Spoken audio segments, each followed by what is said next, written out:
we'll get the attendance slips after the lecture, please. So if you would just remain in your seats. We'd like to welcome you to our first lecture of this year, our first music department lecture. Our guest today is Henry Gwiazda, and he's going to talk about his music and play a little. The title of this lecture is "The Music of the Future Isn't Music," or "The Music of the Future Isn't Music," if you read carefully like that. What we're going to do is have Mike Hicks, Professor Hicks, give an invocation, and Steve Jones will produce.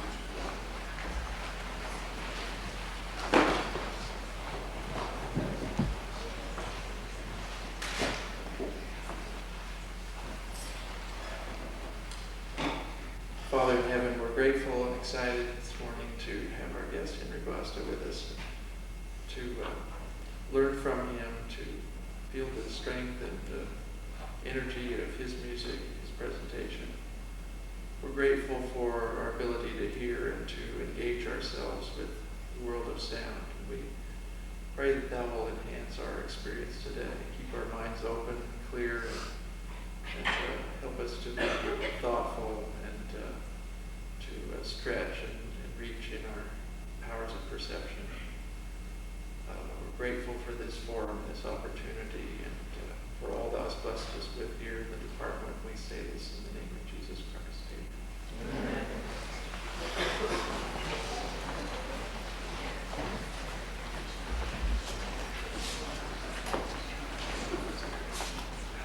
It's my pleasure to introduce Mr. Gwiazda this morning.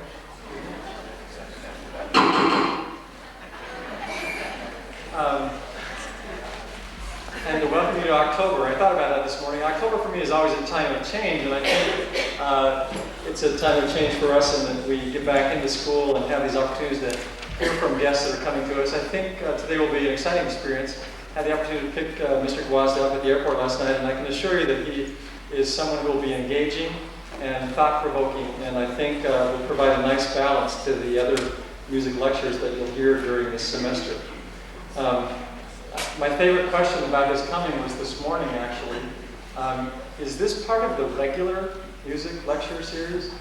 And I would have to answer, it's probably part of the irregular music lecture series, because Mr. Gwiazda's music maybe is something new and different, and I see that as a great plus, and hope that you enjoy the experience that he'll provide for us. He comes from New Britain, Connecticut, and is currently teaching in Minnesota at Morehead State University.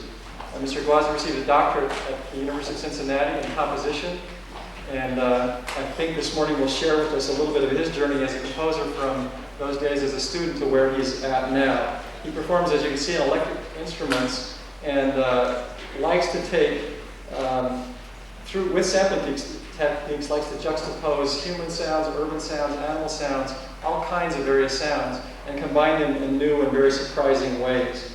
He has played all throughout Europe, at the major places in New York, and has one fine review, I'm sure more than one, but a very fine review which I'd like to read for you from the Village Voice. It says, Mr. Gwiazda's music makes one of the best cases for isolation since common non-Carlos, for he's forced a style and a technological method that are recognizable, yet versatile, and he's breaking a cardinal rule of being a regional composer. You're obliged to imitate what we do in New York, not do it better. He doesn't just offer a sound picture of the world, a superficial notion that's impressed a lot of people in the 80s, but creates a fantasy from the familiar, like a good novelist. He doesn't throw noises together randomly because that's the way life is. It isn't. But associates them in surprisingly carefully weighted combinations that shoot images into your brain. He uses bits of reality, but the way he puts them together is pure art. The New York Times has said, Mr. Gwiazda makes music for the morning person, the alert and adept of mind. It is morning. I hope your minds are alert and adept. Would you please welcome with me Mr. Henry Gwiazda.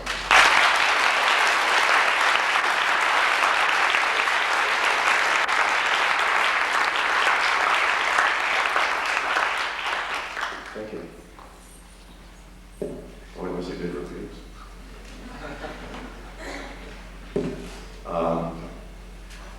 What I'm going to do is I'm going to talk a little bit very little.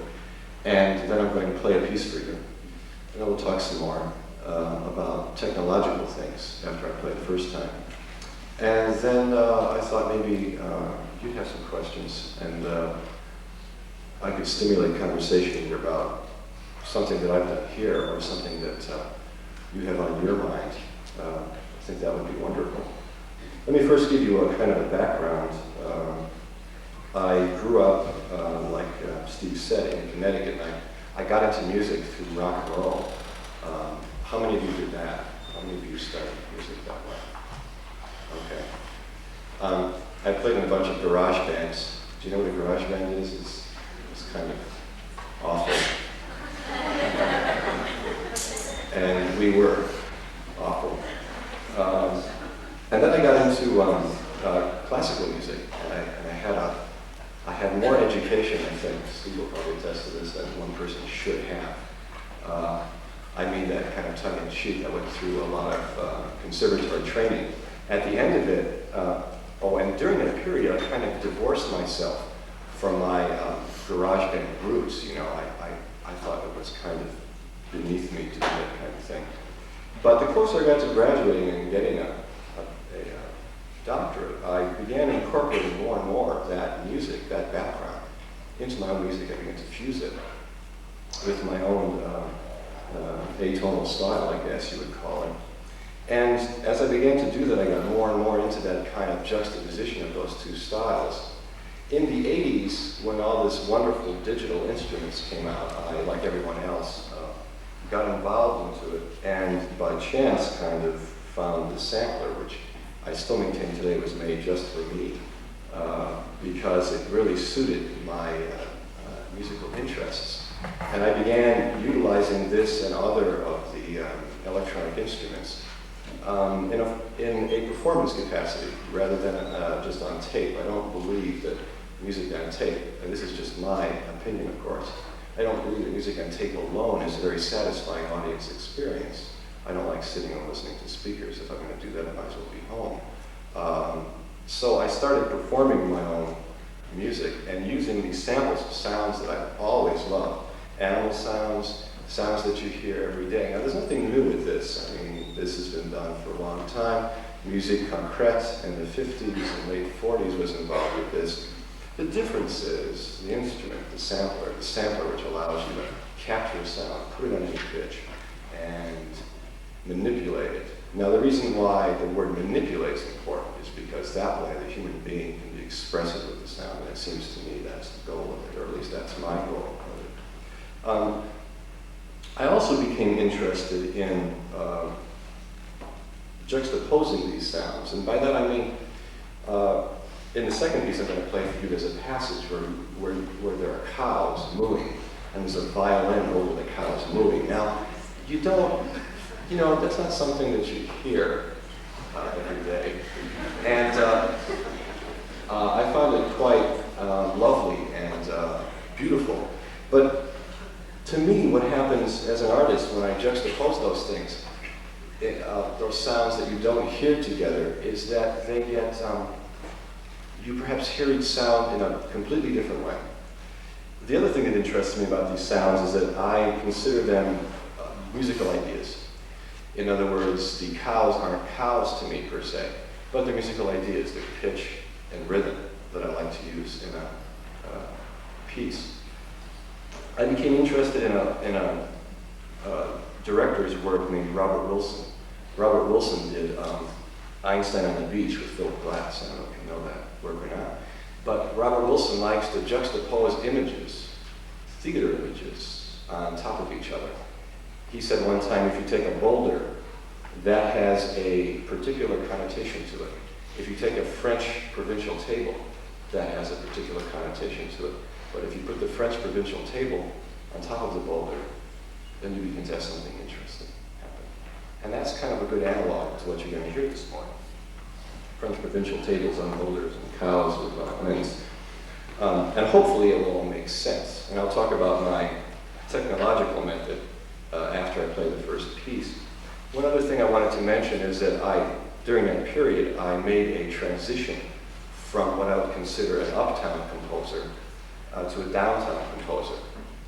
As Steve said, I'm going to be contrasting to the other composers you have coming in because I don't write music for orchestra. In fact, I don't write music for anyone, pretty much, except myself. So if I don't perform my own music, it doesn't get played. There are a couple of exceptions to that.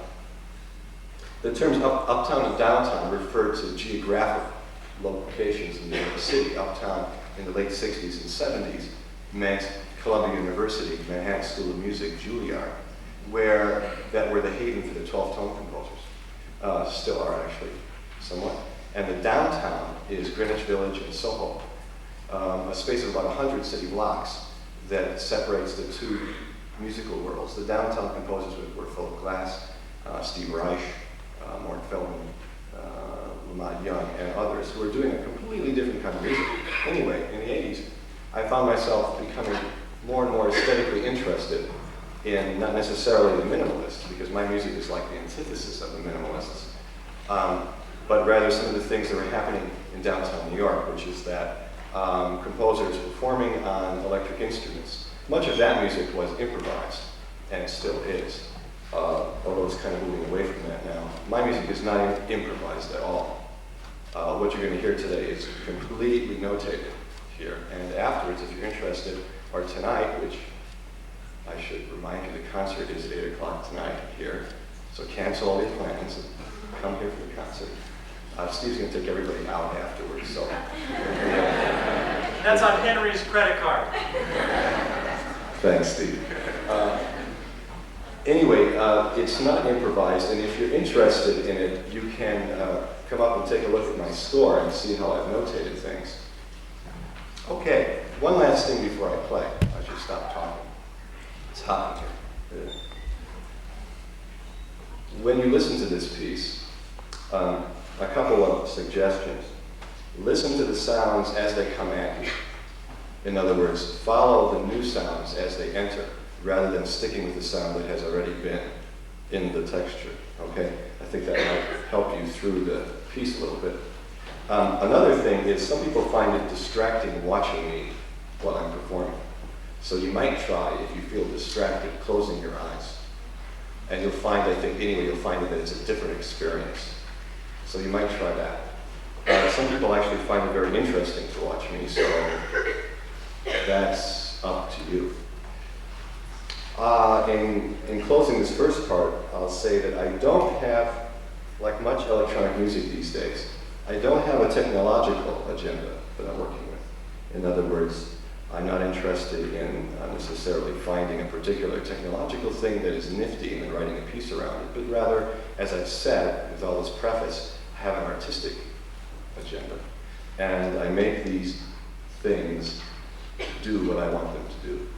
If they don't, I bring them back to the store.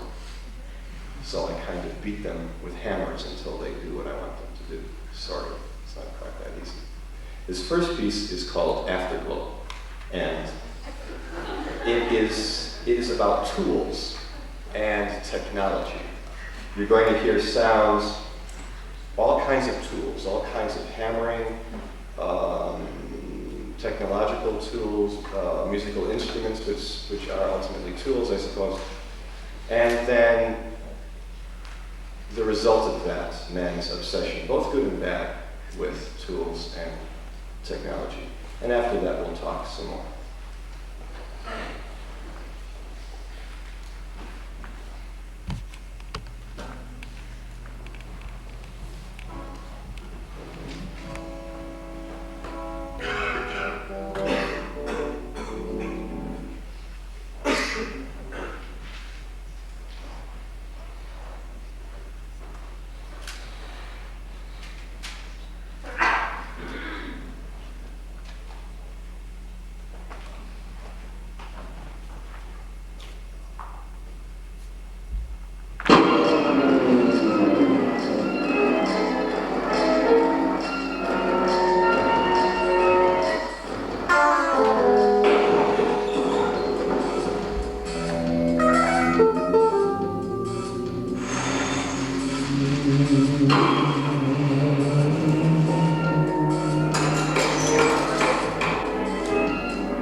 Thank you.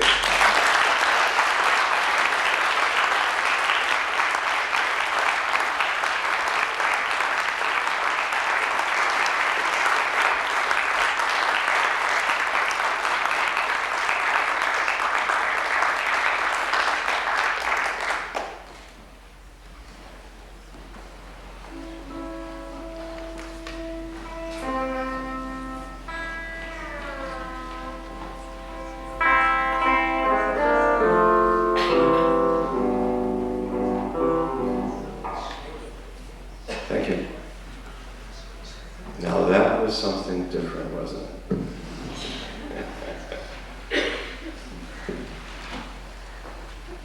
So was it distracting to watch me? No? It was all right? You liked it? Like me teetering on the edge of technological disaster here loading these discs? I was playing in Europe one time and I loaded a wrong disc. So I stopped and I said, sorry. Fortunately, it was at the beginning of the piece. It happens. Let's talk about what I'm doing up here, basically. I'm playing with a tape. This is my tape recorder, the DAT. And it's got all the sounds on the tape are made by the sampler or the guitar or a compact disc player, which is what I use more often these days. But I've got a 24-disc sound collection I bought from a company in Toronto. That's a professional sound effects company. So I've got a lot more sound effects than any human being should really have. And then what I'm doing is that I'm trying to play the most important parts live for you. That's a compromise because sometimes because of the limitations with this instrument, I cannot get to enough sounds fast enough in terms of loading time and memory. All the sounds are stored on these, of course, now very humdrum floppy disks. And they're in a certain order, and in my score it says in big red letters, load. And that means I load it. And so they have to be timed out so that if you came back and looked over my shoulder while I'm playing, you would see that while I'm playing, it's loading at the same time. So it's always loading a sound that I'll need somewhere down the road. So if I miss my cue, the sounds won't be loaded, and instead of a chicken, I'll have a duck, and of course, that's not acceptable, right?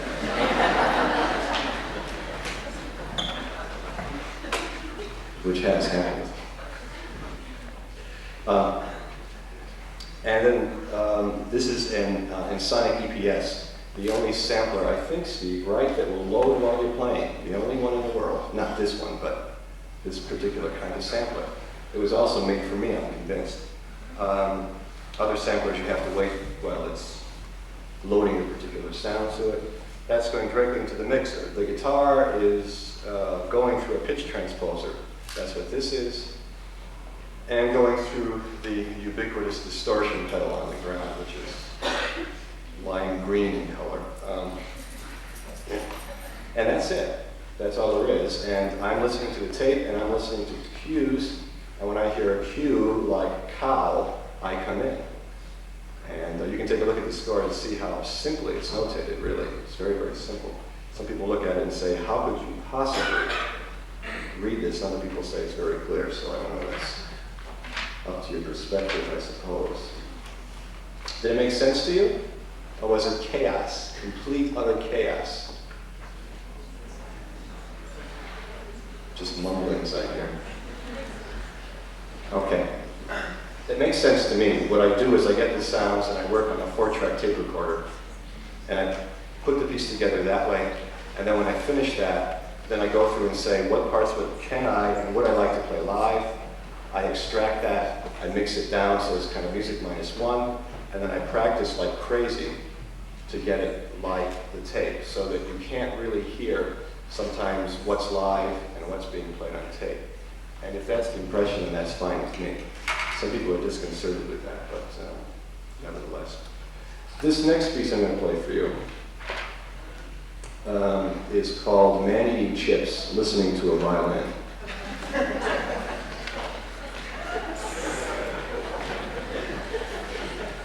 Steve, you're laughing at my titles.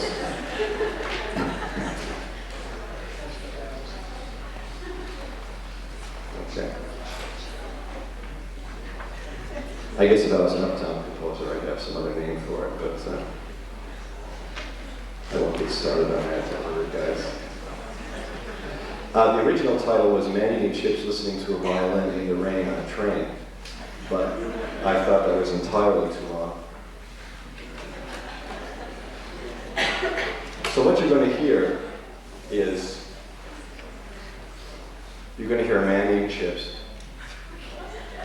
and you're going to hear a violin. You're going to hear lots of string sounds. You're also going to hear lots of animal sounds. I love animals, and I love animal sounds. A lot of that. You're going to hear transportation sounds, all types of transportation sounds. You're going to hear rain, all kinds of rain and water sounds. And my pieces, as you probably have figured out, are abstract. If you're trying to follow a story in this, forget it. There just is no story. If, however, you're picturing out there a scenario, that's fine with me, but I don't have one necessarily in my mind. So it's very abstract, but I think in this piece, it is about serenity without boredom. At least that's how I feel, what the piece is all about. So why don't I play it for you? This is Man Eating Chips Listening to a Violin.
questions? Comments? Yes, sir. Oh, sorry, you next. Besides your collection of sounds, do you collect sounds yourself with your... Yeah, sometimes. Sometimes I do it with my dad. But most I get them from the sound place collections. Actually, I found that some of the sounds that I use, I've heard in commercials. There was a bird sound that I used in this piece that was I heard on a beer stand commercial. So some of those people are using the same sound place collections. Sir? Yeah, is there any type of a form that is there any form at all in your pieces? Like, I know I hear recurring themes every once in a while. What do you think? I would say there is. I would agree with you. I think so too. But it is not, it's certainly not a classical form. It's a kind of a gut, this feels good kind of a thing. Sir? Some of the composers in the past have always heard stuff that they wrote before they wrote down. Now, do you hear all this stuff before you write it down or record it, or do you just kind of put it all together? No, I don't hear it. No, I just, I'm reminded of the Stravinsky quote, right? It's far better to work with the piano than the abstract realm of one's imagination. Everybody works differently, you know. But no, I don't. You know, that's a very good question. Any other questions? Was there one? Oh, yes, ma'am. What kind of music would you call this? Would you call this avant-garde or just contemporary or what? You got me in that one. I guess it falls under the general category of new music, but other than that, I really don't know. Critics have called it collage. I call it music collage, one word. What do you think? People say, is it new age? And I go, no, The other end, it's not mellow. Sir? From the title of your lecture, I'm interested as to how much you kind of philosophize about what music is. What does music mean to you? What is its purpose, or does it have one? Oh boy. Yes, I do philosophize about it, and I read a lot. I look at a lot of painting. I do that more than I listen to music. Now, you didn't hear this from me. This is only because I'm 40 years old, which is so old, you know.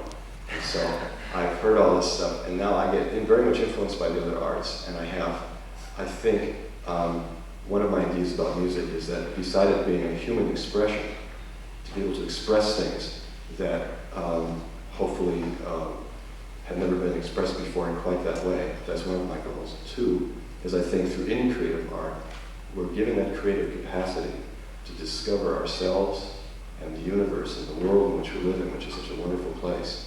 And one of the ways we can do it is science, but the other way, it seems to me, is with our minds and our imagination. And the imagination is a boundless vehicle for expression and for discovery. Almost quote that, couldn't you? Yes? Who are your main influences? And is Pink Floyd one of them? Who besides Pink Floyd do you hear? See, I never listened to much Pink Floyd, so. But what do you think? A lot of them totally remind me of sections of Pink Floyd songs. So. Yeah. Other than that, I don't know. Yeah. Yeah. Do you have any influences? Oh, too long to list, you know. Beatles, Stravinsky, Weather Report.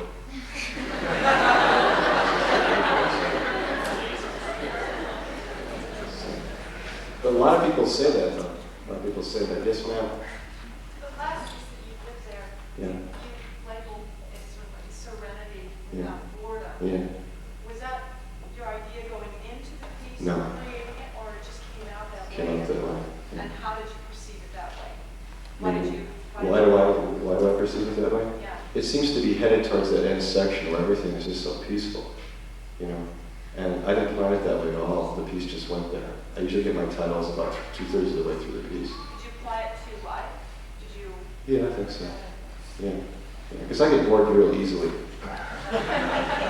So, sir. What's your point in writing this music? I mean, To make money. No, if that were the case, I'd be the most stupid person you met this week. I mean, obviously it's geared towards some sort of an audience and it's meant to stimulate your audience somehow. Do you have anything in mind that you wanted to accomplish for the listener through writing music like this? What was your experience? Did you like it? Did you not like it? You were bored? You were I excited? didn't understand. You didn't understand it, okay. Were you intrigued at all with it, or? Well, I found some very interesting sounds in it, Okay. but sometimes it very confused me greatly. And I mean, I could hear some sort of like, I don't know, unifying elements, but other times I wondered if there was any structure or form at all. Yeah. And I just really didn't understand what you were trying to convey. Would you be interested in hearing it again? You can say no if you don't. You know, you can be honest. That's okay. I think if I had some idea of what I should be listening for more, maybe. Okay. Are you bringing in preconceived notions? Like, are you trying to find a tune? God forbid in this? Are you? Maybe, I don't know. I think it really caught me off guard. I don't think I really understood. I came to a concert, a music concert, so probably I did have some idea, but it really caught me off guard, so I wasn't sure what I was supposed to be listening to. Okay. To not be glib and to answer your question straight, I want to create an artistic experience for you. I want you to come and listen to a piece of mine and go, wow, I don't know what that was, but I really liked it a lot. I mean, that's what I want, and if I fall short of that, I'm not happy, you know, but it may be a number of things. So come back tonight and listen to it some more, and you might like it. Ma'am? I thought this was great in the sense that we spend all this time in college studying structures and forms, and it must be this way, and this chord must follow this chord, and it has to be this way. That it was so neat to come and just get an artistic experience that maybe wasn't based upon a binary form or something like that. It was neat. Thank you. Done in a different way. Yeah, but it's important. Oh, this is the teacher you're coming out, isn't it? I mean, I went through all that stuff too, right? And it's really important to learn that stuff too. And then you get to a point where you're really free. But yet you've had all that training, I mean, like the gentleman said, there is organization here. It's just not a traditional one, and I'm not interested in a traditional one. Yes, ma'am, I again. just have one more statement. This music, I guess, I never used to call it music, but this is something that I think would be interesting, like to play in an English class and have somebody write a paper on what they thought it was. It really inspires you to think about, I mean, if you're just in the mood to be creative, I think it's hard for very structured people who have very structured lives to really figure out this music like the one man said there, because it's not structured, but it invokes thought. I think it is, for me, it is structured anyway. It's just not structured in a conventional sense. I know you all have to go, so if you're interested in coming down and taking a look at this, if not, thanks so much. Concert tonight. At 3 o'clock, Mr. Gwiazda will give a master class in room E400 for composers and anyone else who's interested. So it seems it's provided some thought-provoking